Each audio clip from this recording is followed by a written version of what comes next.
ना इधर ना उधर, सीधे मुद्दे पर नजर। और क्या है आज की खबर, आप देखना शुरू कर चुके हैं न्यूज़ 18 पुनीत के साथ, और मेरे साथ मेरे वरिष्ठ सहयोगी अंकुर जी भी मौजूद हैं। उनसे हम बात करने वाले हैं सोशल मीडिया पर इस वक्त क्या चल रहा है, इस बात की चर्चा करना यहाँ पर बहुत ज़्यादा अहम हो जाता है। सोशल मीडिया पर बात हो रही है 1971 की जंग की, और 1971 की जंग और अभी जो चला है ऑपरेशन सिंदूर जो जारी है, इसका कंपैरिजन किया जाने लगा है। इस पर बहुत सारे लोग जो ये कह रहे हैं कि घुटने टेक दिए गए, या हमारी सेना तो शौर्यता का परिचय दे रही थी लेकिन सरकार ने फिर सीज फायर के लिए सरकार मान क्यों गई। तमाम सवाल खड़े हो रहे हैं। 1971 में क्या हुआ था, सवाल ये भी है कि जो लोग सवाल उठा रहे हैं उनमें से कितने लोग 1971 की जंग को जिन्होंने देखा था और समझा था, ये भी बात समझनी ज़रूरी है। और इसीलिए सीधे चलते हैं अंकुर जी के पास और उन्हीं से समझते हैं कि 1971 और वर्तमान परिस्थितियों में क्या फ़र्क है, तब क्या था, आज क्या है। अंकुर जी। बिल्कुल, ये सवाल सबके मन में है कि 1971 वाली, क्या हम 1971 वाली स्थिति में थे? क्या हम पाकिस्तान के टुकड़े कर सकते थे? क्या हमारे पास इतने संसाधन मौजूद थे कि हमें वापस नहीं लौटना चाहिए था? और हमारी जो स्ट्राइक हुई है इस समय पाकिस्तान पर, उससे वापस लौटना, क्या ये एक सही फैसला नहीं है? लोगों के मन में ये सवाल है। तो इस सवाल का जवाब ये है, इसे हम कई भागों में समझने की कोशिश करेंगे। तो सबसे पहले हम ये समझते हैं कि 1971 की परिस्थितियाँ क्या थी। देखिए, 1971 में जब जंग शुरू हुई तो उस पर करीब 1000 करोड़ रुपए खर्च हुए। ये एक अनुमान है, कोई ऑफिशियल फिगर सरकार की तरफ नहीं है, लेकिन जो उस समय की हमने रिसर्च की उससे पता चलता है। तो उसको मोटा मोटा अगर डॉलर के एक्सचेंज में माने तो ये 1.5 बिलियन डॉलर बनती, क्योंकि डॉलर की भी वैल्यू तब और अब में बिल्कुल फ़र्क है। तो अब आप समझिए कि आज से करीब करीब हो चुके हैं कि 50 साल से ज़्यादा का वक्त हो चुका है। तो 50 साल से ज़्यादा के वक्त में भी हमने इतना पैसा खर्च किया था, और ये 1000 करोड़ रुपए जब उस समय खर्च हुए, तो आज कोई अगर हम फुल फ्लैश लड़ाई लड़ें तो कितने पैसे खर्च होंगे? तो ये तो केवल एक एस्पेक्ट है, यानी कि हमने केवल पैसे की बात की। अब हम दूसरी बात करते हैं ह्यूमन लॉस की, कि आज हमारे, जब ये पहलगाम का इंसिडेंट हुआ जो बहुत ही दुखद था, उसका बदला हमने लिया, तो कहीं ना कहीं फिर सरकार ने भी सबसे पहले स्पष्ट किया था कि हमारा जो ये मिलिट्री ऑपरेशन है ये प्रिसाइज है, ये एक लिमिट तक है, इसकी लिमिटेशन है, टारगेट्स लिमिटेड है, टेररिस्ट को टारगेट करेंगे। और जो प्रेस कॉन्फ्रेंस हुई सेना की तरफ से, DGMO की तरफ से, उन्होंने भी बोला कि we are targeting only terrorist, not the Pakistan military. तो जब सरकार ने ये वाजे करा था, सरकार ने ये फैसला लिया था कि हम तो इनको जो टेररिस्ट हैं उनको टारगेट करेंगे, तो अब ये सवाल क्यों उठता है कि क्या हम पाकिस्तान में डीप पेनिट्रेशन करके उसको डिसमेंटल करते, उसको 2-3 भागों में बांटते। ये एक डिबेट का इशू है। साथ ही हमें कई एस्पेक्ट समझने पड़ेंगे पुनीत, जिसकी हम चर्चा बाद में करेंगे, कि पैसा कितना खर्च होता, मैन पावर का लॉस कितना होता, तो क्या ये वॉर इंडिया अफोर्ड कर सकता, पाकिस्तान अफोर्ड तो नहीं कर सकता। वो तो 5 दिन की भी नहीं कर सकता था, 10 दिन की भी नहीं कर सकता था, लेकिन क्या हम इस वॉर को अफोर्ड कर सकते थे, ये हम आगे डिस्कस। लेकिन एक चीज़ और है, लोग तो ये सवाल उठा रहे हैं, सोशल मीडिया पर ये बहस का विषय बना हुआ है कि Indira Gandhi the iron lady versus प्रधानमंत्री मोदी, ये खड़ा करने की कोशिश की जा रही है। लोगों ने कहा, कुछ लोग कह रहे हैं कि हम संतुष्ट हैं, कुछ लोग ये कह रहे हैं कि यही तो मौका था पीओके लेने का। लेकिन क्या पीओके ऐसे लिया जा सकता है? क्या ये वॉर था? और 71 का तो हमको पता है कि वो वॉर किसने शुरुआत की थी, कैसे की थी। पाकिस्तान की एयरफोर्स जो है उसने स्ट्राइक करनी शुरू कर दी थी, और उसके बाद फिर हमने जवाब दिया था। देखिए, इसके कई पहलू हैं, ये मुद्दा इतना आसान नहीं है। 1971 में जो हालात थे वो अलग थे, 2025 के जो हालात हैं वो बिल्कुल अलग हैं। 1971 में तत्कालीन प्रधानमंत्री इंदिरा गांधी जी ने जो किया वो एक काबिल तारीफ़ है, उसका इतिहास में अलग से नाम भी दर्ज है उस वॉर का भी, और ख़ुद प्रधानमंत्री इंदिरा गांधी जी का भी, क्योंकि उनको आयरन लेडी इसलिए कहा गया कि उन्होंने पाकिस्तान के टुकड़े किए। वो एक बात अलग है, वो हम उस पर गर्व भी कर सकते हैं कि हमारे देश में ऐसे प्रधानमंत्री भी हुए हैं जिन्होंने इतनी बड़ी बड़ी चीज़ें भी की। लेकिन उसके बाद क्या हुआ? 1971 के बाद 1974 में इंडिया ने पहला एक एटॉमिक परीक्षण न्यूक्लियर टेस्ट किया। उसके बाद 1980 में पाकिस्तान ने भी एटॉमिक बम बनाना शुरू किया। वो एटॉमिक बम बनाने के लिए जब इंडिया को पता चला कि 1980 में पाकिस्तान जो है एटॉमिक बम बना रहा है, तो हमने कोशिश ये भी की कि उसके पूरी दुनिया को बताया जाए कि भाई ना बनाएं, क्योंकि परमाणु बम बनाना और वो भी एक इस्लामिक कंट्री कहीं ना कहीं थ्रेट आती है। तो जैसा आप एक सुबह चर्चा कर रहे थे ऑपरेशन कहूटा, जी हाँ, ये कहा जा रहा है, ये चर्चा चल रही है सोशल मीडिया पर कि ऑपरेशन कहूटा जो है उसकी जानकारी या उसको लेकर पूरी क्या प्लानिंग थी और किस तरीके से प्लानिंग थी, पाकिस्तान क्या कर रहा है, ये हिंदुस्तान के पास ये जानकारी आ गई थी। ये कोवर्ट ऑपरेशन था। हाँ। ऐसा कहा जाता है कि वो रो ने पेनिट्रेशन करके बताया था कि जो कहूटा रिसर्च लेबोरेटरी है KRL, वो परमाणु बम बना रही है। तो ये आपने कि बहुत अच्छी जानकारी शेयर की थी आज सुबह जब हम डिस्कशन कर रहे थे। तो पाकिस्तान ने भी 1980 में बम बनाना शुरू कर दिया था। तो जब पाकिस्तान ने बम बनाना शुरू किया, 1974 में हमने परमाणु परीक्षण किया, तो उसके कारण क्या थे कि हम अचानक कन्वेंशनल वॉर के बाद एटॉमिक बॉम्ब की तरफ गए। पहले इंडिया गया, फिर पाकिस्तान गया। उसकी वजह ये है कि जो न्यूक्लियर बॉम्ब या एटम बॉम्ब तैयार किए जाते हैं या हथियार तैयार किए जाते हैं, वो डेटरेंस के लिए होते हैं। वो कभी ये डेटरेंस को समझाइए ज़रा थोड़ा सा। डेटरेंस की मतलब ये है कि हमने परमाणु बम बना लिए, तो वो एक डेटरेंस हो गया। डेटरेंस मतलब कोई दुश्मन हम पर आक्रमण नहीं करेगा, क्योंकि उसको मालूम है कि हमारे पास जो एटम बम है वो बेहद ही खतरनाक हैं, काफ़ी नुकसान कर सकते हैं, और दुश्मन को मतलब वो ऐसा नुकसान हो सकता है कि वो कई पीढ़ियों तक चल सकता है, जो हमने देखा भी नागासाकी हिरोशिमा में। बिल्कुल। आज तक उस बम के निशान हैं वहाँ पे, और आज भी जो नई जनरेशन पैदा होती है उसमें उसका असर है, असर दिख जाता है। तो ये एक ऐसी चीज़ है जो नहीं होनी चाहिए, इंसानियत के लिए तो सबसे खतरनाक है। लेकिन ये डेटरेंस के तौर पे यूज़ होती है आधुनिक युद्ध में। आधुनिक युद्ध प्रणालियाँ जितनी हैं उसमें ये कहा जाता है कि अगर if you have a nuclear bomb और nuclear weapon then it is a deterrence. तो ये इसलिए किया जाता है। अब जब भारत ने किया तो पाकिस्तान में भी होड़ मचली थी, पाकिस्तान ने भी शुरू किया। ये एक बीच में मैं रोकना चाह रहा हूँ। पाकिस्तान ने ये अपने दम पे किया या चोरी के दम पर किया, ये साफ करना बहुत ज़रूरी है। देखिए पाकिस्तान में सारा क्रेडिट जाता है अब्दुल कादिर खान को, लेकिन उससे पहले पाकिस्तान के फिजिसिस्ट थे अब्दुल सलाम, उनका भी कहीं ना कहीं योगदान है। और एक और वैज्ञानिक थे, मैं नाम भूल रहा हूँ, शायद डॉक्टर राशिद रफ़ीक ऐसा उनका नाम था। वो जर्मनी में थे, हमारे दर्शक याद दिला सकते हैं, कमेंट आप कर सकते हैं, मैं नाम भूल रहा हूँ उनका। वो जर्मनी में काम करते थे, वो न्यूक्लियर फिजिसिस्ट थे। तो उन्होंने जो जर्मनी की लेबोरेटरी थी वहाँ से वो डेटा उठाया था, वहाँ से वो कागज़ उठाए थे कि कैसे सेंट्रीफ्यूज के जरिए यूरेनियम का इनरिचमेंट किया जाता है। वो रिसर्च वो वहाँ से लेके पाकिस्तान आए। फिर वो जब पाकिस्तान लेके आए तो 1980 में वो काम शुरू हुआ। फिर अब्दुल कादिर खान, जिनको पाकिस्तान के परमाणु कार्यक्रम का फादर कहा जाता है, वो भी अमेरिका में पढ़ के आए थे। उन्होंने भी न्यूक्लियर फिजिक्स में काम किया, पढ़ाई की, डॉक्टरेट की। तो उन्होंने फिर इसमें काम शुरू किया। तो फिर जो टेक्नोलॉजी थी कुछ जर्मनी से लेके आए, कुछ फिर वो अमेरिका से कुछ चुराई गई वहाँ से।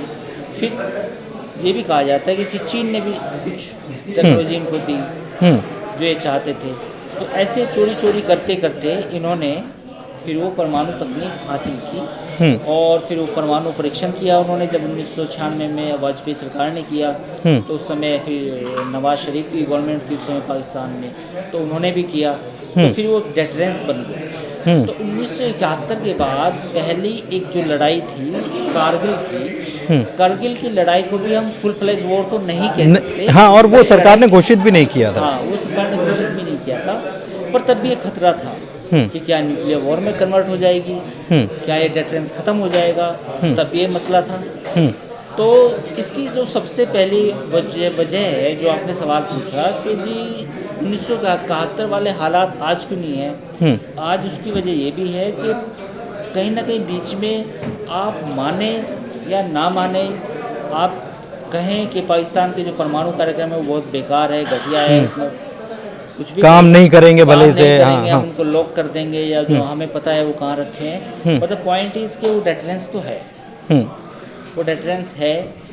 उसकी चाहे चाबी अमेरिका के पास हो सकती है, क्योंकि परमाणु हथियारों को रखना, उनको और वो भी आधुनिक तरीके से रखना, उनका रख रखाव, उनका संरक्षित करना, उनको एक ऐसी सेफ जगह रखना जहाँ से कुछ गड़बड़ी ना हो।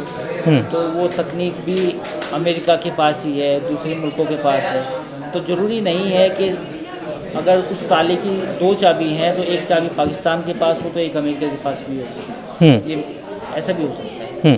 तो डेटरेंस तो है।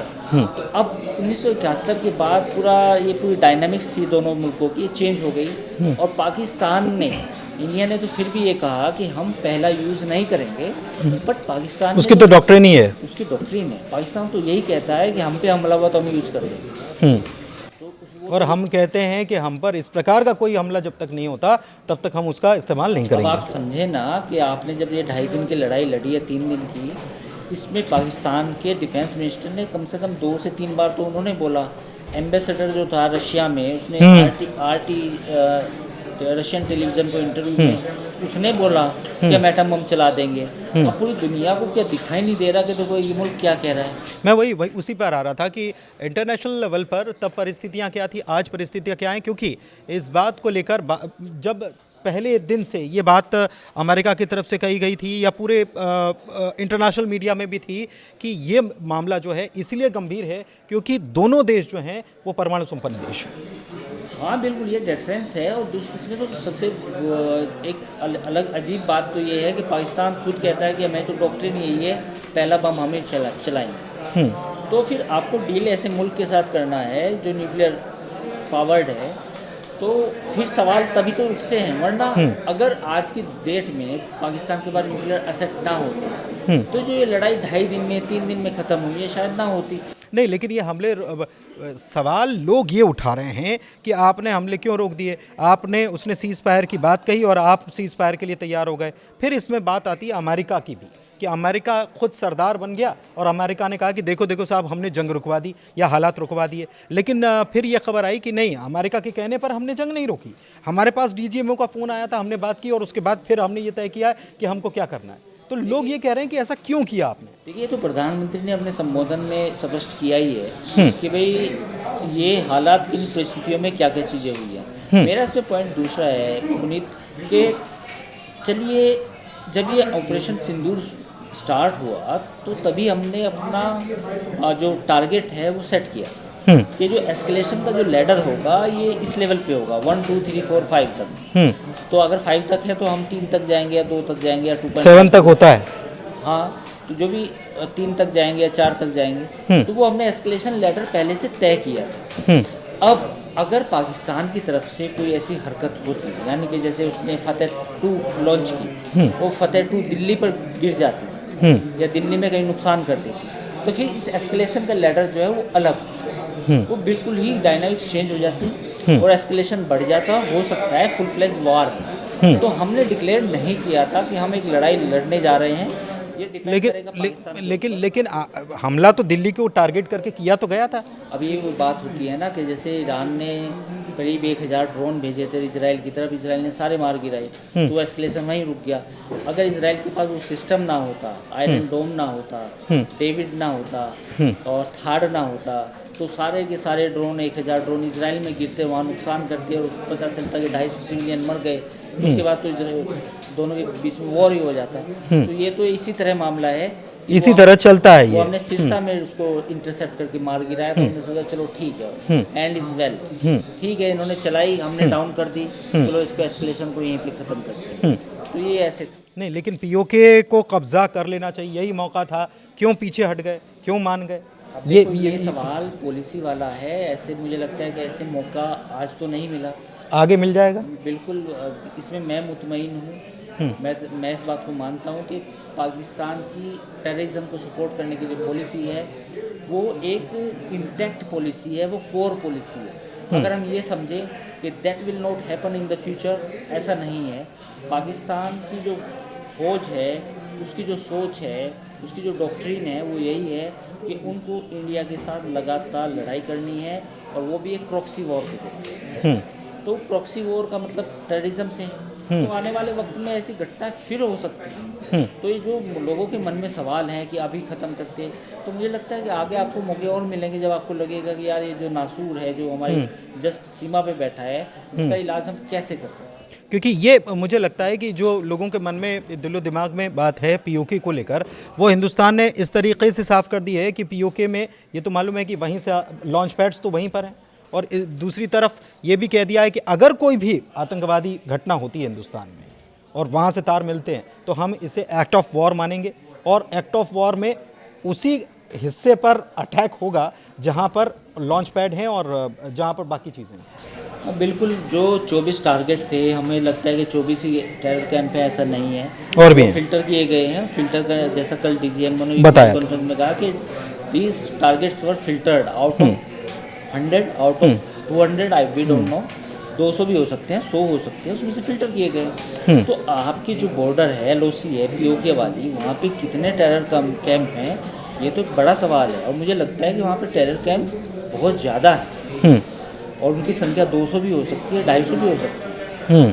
तो ये इतना बड़ा आपकी एलओसी के ऊपर ये बैठा है प्रोग्राम, तो ये तो कभी ना कभी फिर फट सकता है। नहीं, लेकिन कुछ एक्सपर्ट्स ये कह रहे थे कि ये मौका है, और अच्छे अच्छे एक्सपर्ट्स, मैं सुन रहा था XDG जम्मू कश्मीर को, वैद साहब जो हैं, उन्होंने ये कहा, SP वैद, उन्होंने कहा कि अब ये मौका आ गया है कि पाकिस्तान के 4 टुकड़े हो सकते हैं, जिसमें एक तो बलूचिस्तान की बात हो रही थी, एक पीओके की बात हो रही थी, और एक और क्षेत्र की, और फिर बाकी पाकिस्तान की पंजाब वाला हिस्सा जो है उसकी बात हो रही थी। तो ये एक्सपर्ट्स भी मान रहे थे, लेकिन क्या, मैं इसलिए समझना चाह रहा हूँ कि हिंदुस्तान ने ये समझ रहा था कि हमको वॉर में नहीं जाना है, चाहकर भी कोई कोशिश करेगा तब भी हम नहीं जाएंगे। नहीं, ऐसा नहीं था। ये चीज़ ये ऐसे नहीं थी कि अगर कोई पाकिस्तान ज़्यादा अटैक करेगा तो हम उसको जवाब नहीं देंगे, ये फैसले में शामिल नहीं था।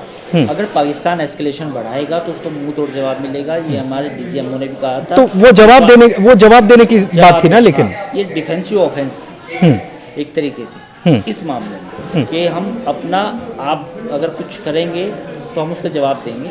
बट पॉइंट इज, जो आप सवाल पूछ रहे हैं कि क्या ये मौका था, तो इसमें 2-3 चीज़ें हैं। इसमें 2-3 चीज़ें ये हैं कि एक तो पॉलिसी सरकार की क्या है कि आपके सामने जो पड़ोसी है आपका मुल्क, उसके पास न्यूक्लियर वेपन है, उन न्यूक्लियर वेपन को कैसे आपको कंट्रोल करना है, वो चल ना पाए, पहले ही आप उनको डिस्ट्रॉय कर दें। उसके पास, पाकिस्तान के पास रीयूज़ की कैपेसिटी ना हो। सपोज कर उसने गलती से एक डाल दिया तो दूसरा परमाणु बम डालने की हालत में ना हो। तीसरा क्या होता है कि जब परमाणु बम जब किसी पे अटैक किया जाता है तो ये कैपेबिलिटी भी चेक की जाती है कि क्या उसके कंट्री के पास तीनों, यानी कि लैंड, एयर और नेवल, क्या तीनों तरीके से परमाणु बम अटैक करने की क्षमता है। पाकिस्तान के पास तो नहीं है ये। पाकिस्तान के पास नहीं, क्योंकि अगर आप पानी से बात करो तो उसके पास न्यूक्लियर सबमरीन नहीं है। अगर हम एयर की बात करें तो वो अभी तय नहीं है कि J-17 and J-19 are equipped with the nuclear capabilities. Even they can again they can, मतलब एक डालने के बाद क्या दूसरा कैपेसिटी हाँ 1 एंड थर्ड इज फौज। तो सवाल ये है, जिसमें टैक्टिकल न्यूक्लियर वेपन्स आते हैं अगर फौज इस्तेमाल करती है, या बैलिस्टिक मिसाइल, तो पॉइंट ये है कि पहले मुझे लगता है कि इस बात का असेसमेंट होना बहुत ज़रूरी है कि अगर न्यूक्लियर वार होती है पाकिस्तान के साथ तो हमें कैसे मैनेज करना है, क्या उसकी तैयारी है, क्या हमारे पास ऑप्शंस हैं कि अगर हम एक रोग नेशन के साथ जंग की हालत में है और उसके पास वो कैपेबिलिटी है कि उसके पास न्यूक्लियर वेपन्स रखे हैं स्टॉक पिल में, तो कैसे उनको डिफ्यूज़ किया जाए, कैसे जब वो न्यूक्लियर वेपन आए हमारी सीमा में हम उसको ख़त्म करते हैं। तो मुझे लगता है कि पहली चीज़ तो हमें ये एक अपना डॉक्ट्रिन, अपना रिसर्च, अपना एक टैक्टिक्स बनानी होगी, इंटेलिजेंस, तमाम चीज़ें हैं ये भविष्य में ऐसी अगर हम हालत में पहुँचे तो वो ना हो। दूसरा, पुनीत, युद्ध हमेशा खर्चीला होता है।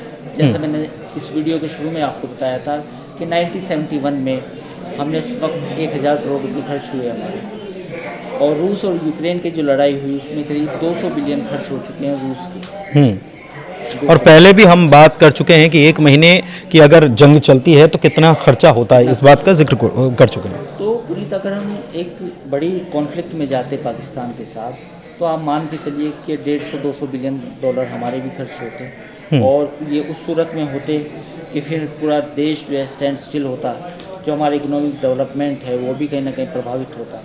तो ये तमाम चीज़ें मन में रखनी पड़ती है जब भी कोई फैसला करना पड़ता है। ये बाहर बैठ के कहना आसान है, लोगों को बात बुरी भी लग सकती है कि हम बोलें कि इस बार उसके 4 टुकड़े करने, लेकिन हमें सोचना पड़ता है कि उस वक्त क्या हम इस तैयारी के साथ गए हैं कि हम 4 टुकड़े करने हैं, या हमारे से पास पहले से प्लान है।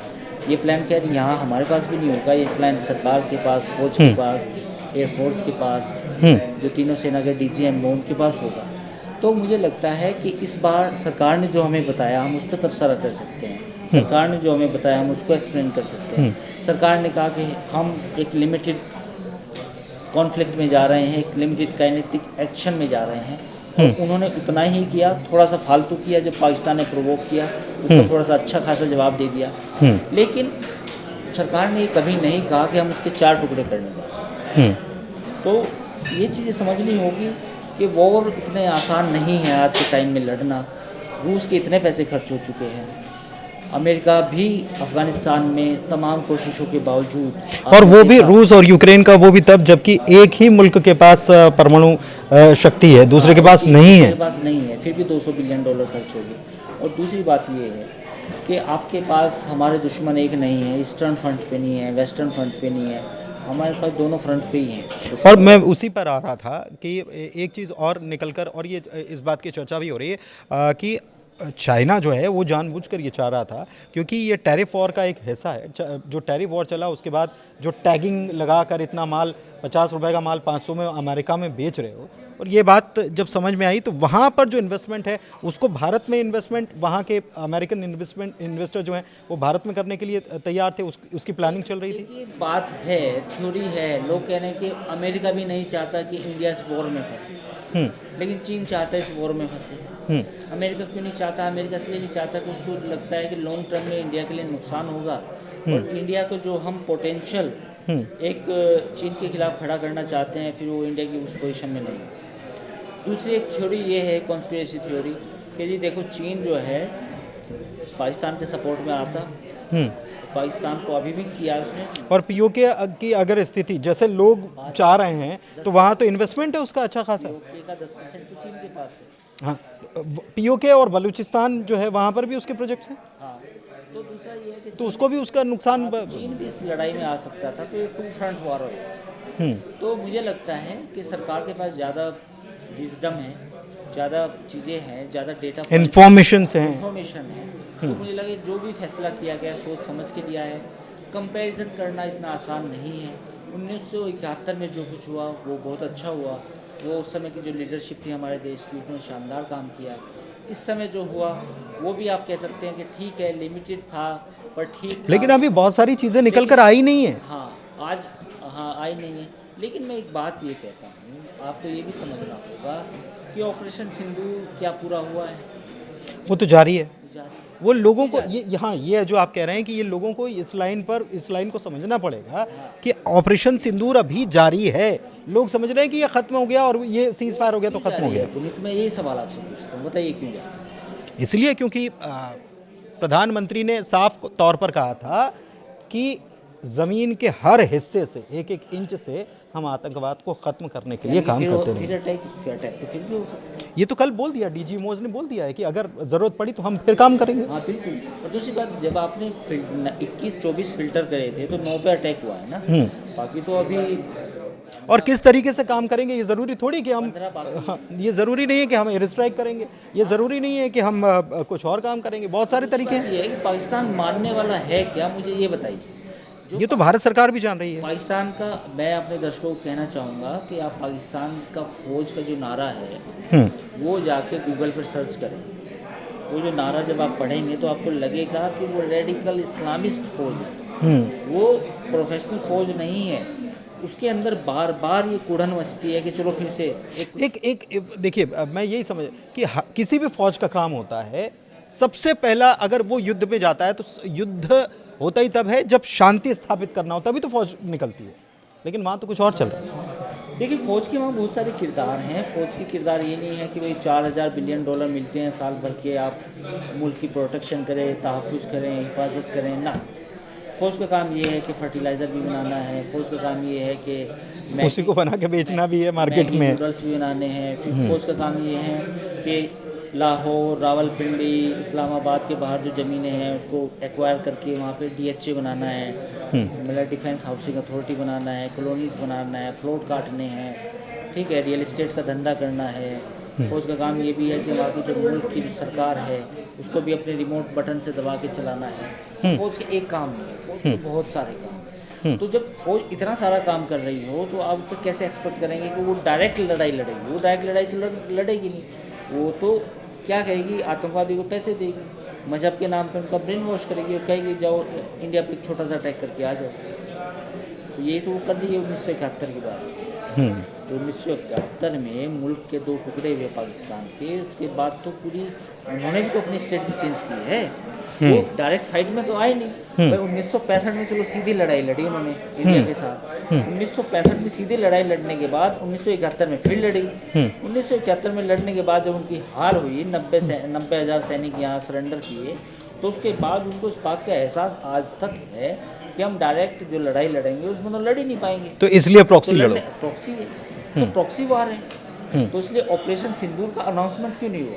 देखिए एक चीज़ और आपको बता दें, ऑपरेशन सिंदूर जो है ये कितना बड़ा है, इसके कितने आयाम हैं, ये आप हम अभी जानते नहीं हैं, और जाहिर तौर पर इसके आयामों को बताने की ज़रूरत नहीं है। लेकिन इसके आयाम जब खुलेंगे, आगे आने वाले वक्त में चीज़ें निकलेंगी, तब आपको समझ में आएगा कि कितने और कैसे कैसे तरीके से क्या सरकार ने तय करके रखा है। इसलिए बेहतर है कि 71 बनाम 99 या 71 बनाम 2025 ये सब चीज़ें करने से बेहतर है कि जो भरोसा पहले जब पहला दिन हुआ था तब जताया था आपने, तो वो भरोसा रखना चाहिए, फ़ौज पे भरोसा रखना चाहिए, और जो फैसले लिए जा रहे हैं उस पर भी भरोसा रखना चाहिए, क्योंकि हम सब भारतीय हैं। तो भारतीयता के नाते हमको एकता केवल युद्ध के समय नहीं, ऐसी परिस्थितियों के समय नहीं, उसके बाद भी दिखाना चाहिए, क्योंकि अभी भी दुश्मन जो है वो समझ रहा है, उसकी अपनी चालें चली जा रही हैं, उसको समझिए। बहुत धन्यवाद। हमारे चैनल को लाइक कीजिए, सब्सक्राइब कीजिए। शुक्रिया।